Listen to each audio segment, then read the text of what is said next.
car fans. Welcome to the Muscle Car Modeler. My name is Revell, and this week I'm going to feature a build here of a 2011 Shelby GT500 convertible here.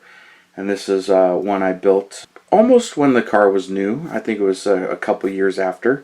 For 2011, Ford had done some updates and some changes to the Shelby, but it's not really cosmetically much different from the 2010 car. But they did do some significant upgrades to the actual car. Most noticeable was they had upgraded the 5.4 liter supercharged engine, and it bumped it up a little bit in horsepower. It went from 540 horsepower to 550 horsepower and 510 foot-pounds of torque. But the big thing was the Shelby was 300 pounds heavier than the GT, and that was mainly because of the motor. The 5.4 liter was originally a truck motor, and they adapted it for the Shelby and put the supercharger on it from 2007 till 2010. It was an iron block, and it was heavy, made the car nose heavy, but not by much. But that 300 pounds was on the front wheels, so it had its weight bias at like 57% on the front wheels, so it was a bit nose heavy. Still quite a performer and did really well. Well, in 2011, they decided to update it as coming down from the Ford GT program. It had the 5.4 liter, but now with an aluminum block. So the motor itself cosmetically looks pretty much the same, but now it's an aluminum block instead of an iron block. And that shaved almost 200 pounds, like 170 something pounds off the front end, making it a much more balanced car.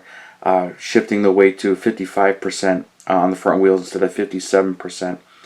And also, one thing I thought was kind of interesting in the facts is the horsepower went up a little bit, the weight went down a little bit, so its highway miles per gallon from the factory rating in 2010 was 22 on the highway, and but for 2011 was 23 miles per gallon on the highway.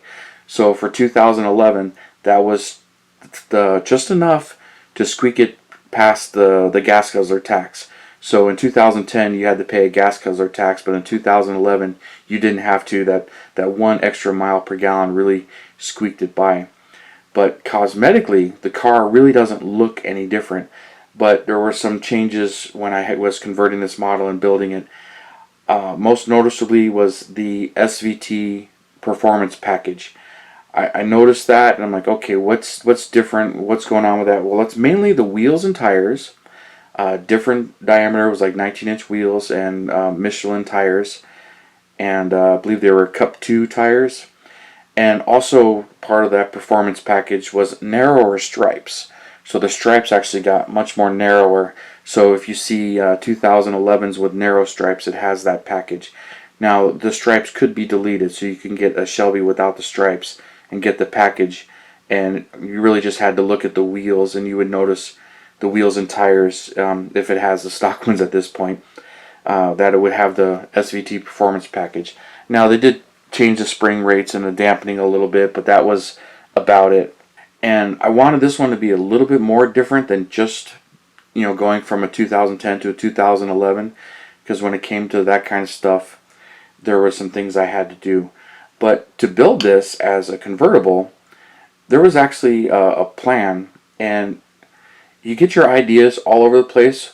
Well, mine, if you a regular reader of Scale Auto magazine, in the June 2013 issue, let's zoom this out a little bit here, and we'll just go up here a little bit. So here's the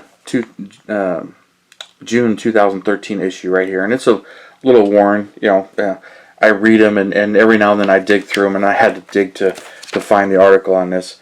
So page 22, here's Upgrade a Mustang by Bob Downey, and it gives you the full-on format on how to take Revell's then new, or fairly new, 2010 kit and kit bash it with their Snap kit, which was the convertible body, to take and kit bash it into that. So I'm like, alright, here's the plan, and even in there I'm like, oh, this is pretty cool, and I'm reading it, And he even tells you, he goes, you can do all of these steps and you can go one step further and do the Shelby by cutting the front and rear bumpers off of the convertible body and swapping it. So this literally tells you step by step everything and what to do and how to do it, to put the engine compartment in there and get rid of the snap kit parts, and how he did it and convert the whole thing over. Now, one thing I had to do was, I remember having to cut the entire cowl out and use that one, but mostly everything to do it is explained in here, so it really does tell you how to do it, which is really cool. And it even mentions, yeah, you can do it to the Shelby kit as well if you really want to make it a convertible. So when it came to that, now I had the plan and I knew which kits to get. So when it came to actually doing it, here's some of the differences here. If I can get the hood off. There we go. So I had to graft and cut all that, and the whole engine compartment and the entire chassis is from the Shelby kit. And then the Shelby seats, of course, and the dash, which pretty much just converted all over, but all this is the convertible stuff back here and the convertible door panels. I'm pretty sure I had to cut it right here, but grafted all in, and it came out pretty nice. But you really have to cut off the rear bumper back here to get the Shelby bumper on and the Shelby taillights. So I had to cut that and graft that. And same thing right here, just cut the front fenders here and remove the whole front end, and then make sure graft it in and line it all up. But and then one of the other upgrades is, now I don't remember who or what these wheels came from. Those were an eBay purchase of something I found on eBay, and they're a pretty darn close match to the wheels, and then I put these tires on them. Now, I didn't lower this. These Revell kits have a ride height problem a little bit, so I didn't lower it. I kind of left it alone, but I did all the rest of the work.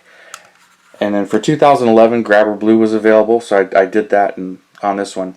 Now, I didn't really want to do this initially, but I have to bring out my 2010 build, which this is pretty much box stock, to show you some of the cosmetic differences between the two kits.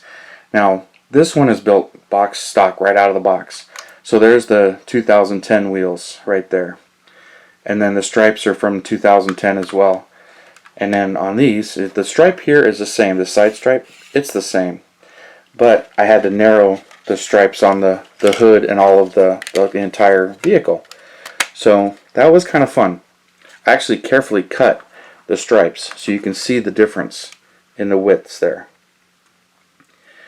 And she came out really nice. And then you trim the back, and then it doesn't hang over the bumper, which kind of made putting the stripes on a lot easier. The Shelby letters are a separate decal, so you can just lay that right over the stripes. You can see the Shelby letters there, and as well as on this one. And then the black. Now, cutting them shorter for the trunk was easier. The trunk decal I didn't actually use. This is actually the decal that goes on the roof. Since I'm not using the roof one, I have the decal because the trunk's a little longer because of this extension right here. The rest of the decals are right off of the kit. Also, there's a couple other things for 2011 versus a 2010. Because the engine is actually cosmetically looks the same, but it's really not. It has the aluminum block. For 2011, they painted the valve covers blue, and then supercharger was aluminum instead of black. So for 2010, I'll show you this motor.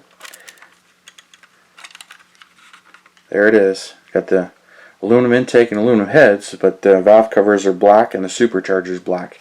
But when you got the two cars side by side, they are different, but they pretty much look the same when it comes to the kit and molding.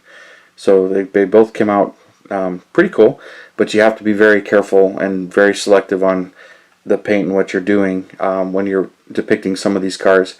So I kind of noticed some of those differences, and it's like, alright, I kind of have to do it, but decided to do this one in red and silver with the silver stripes on the seats. So that was that one. I'll probably get more in depth on this one at a future time, but my main focus was I really wanted to show you guys the convertible here. And since I like Shelbys and I like convertibles, I'm like, I had to show this one to you, especially since I was going through my magazines and I found that article. I'm like, oh yeah, I need to bring that up. And we all get our motivation and our inspiration somewhere. Well, that one was one of the few that came right out of the magazine where I got my magazine I was reading, and like, that's how I want to do the 2011. And so I was doing the reading and the research, and I noticed the stripes were thinner, the wheels were different, and somebody was making the wheels that were real close on eBay. So I went ahead and ordered those, and I remember them taking a while to come in. But I like convertibles, and when I saw that, I'm like, that's how I'm going to do this. I'm going to build this one as a convertible. And she came out beautiful, so I'm real happy with it. And I went with Grabber Blue there, which is a factory color for 2011. They also have Kona Blue, which is a dark blue metallic. That's really cool. I really like that color. I almost did it, but I wanted this one to really jump out at you in that blue. But they look good together, so kind of put them both together. But 2010, 2011. I never built a 2012, which would be pretty much this same kit, in just different color combo to make a 2012. So I'm trying to do each year. I did turn one into 2013 with a resin kit from Plamos, but that'll be for another future date. But I figure that'll work on this one. So thank you for tuning in, subscribing, and all of your comments. And please hit that bell button. You'll get my latest uploads, and subscribe if you haven't subscribed. And you guys, you have a wonderful weekend, and I'll see you next Saturday.